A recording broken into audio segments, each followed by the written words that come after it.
Ever wondered why your phone gets hot even though you are just scrolling through Instagram or after a 10 minutes of BGMI and your phone literally feels like it's cooking up a biryani and you're not alive, especially if you're living in Kerala. And today I'm going to break down why most of the phones overheat here and what the brand won't tell you, and also how you can reduce it without having any apps or gimmicks. So let's get into it. Let's start with the most obvious thing.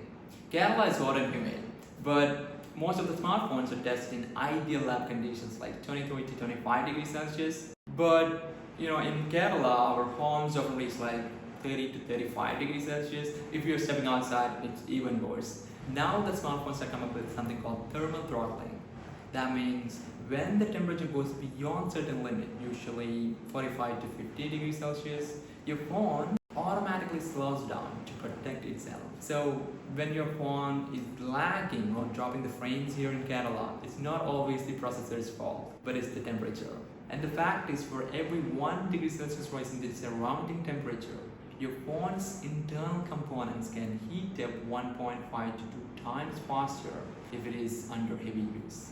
Now let's talk about the phone design, especially budget and mid-range phones. A lot of phones under 25K don't even have proper heat dissipation system. No graphite, no copper vapor chamber, sometimes not even the thermal paste on the processor, because it's built to hit certain price points, not to survive Indian summer. To make things even worse, most of these phones are come up with plastic bags, which actually tend to trap the heat instead of escaping it, like aluminum and glass would. Now, add a plastic case on the top of that, and gaming at 2 p.m., which is literally like wrapping your phone under setter and asking it to run a marathon. And the fact is, the phones with Snapdragon 695, 680 or Dimensity 8010 under 20K don't have proper advanced cooling system. And even the MediaTek G series heat more than the Snapdragon 7 Gen 1. And here is the real killer combo: charging, gaming and mobile data all at once. Even your laptop heats up under this heavy load, right? But your phone don't have the fans or the batteries, just 6 mm thick. So once you game while charging, your battery heats up, your processor heats up, obviously the modems do. So this is what you call thermal sandwich. Especially the phones with higher refresh rate, like 90, 120 Hz. The older chipsets tends to burn much more power.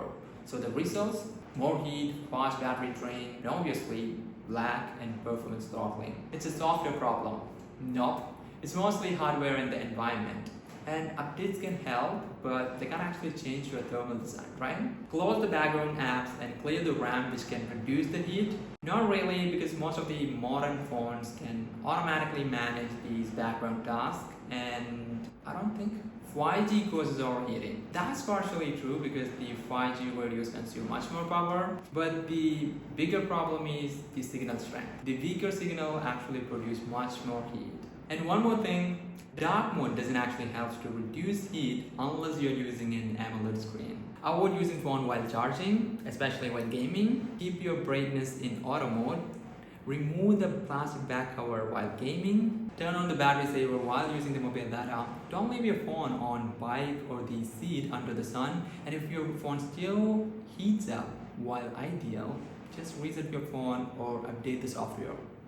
So next time your phone heats up, remember, it's not about the bad phone or the bad software, it's also about Kerala's heat, how you're using it, and the cooling system all play an important role. Let me know your phone model in the comment. If it's still overheating, I'll try to make a guide for you. And if this video helps, give it a like, subscribe for more tech truth, not for the spices, but how things really work in the real life. Bye bye.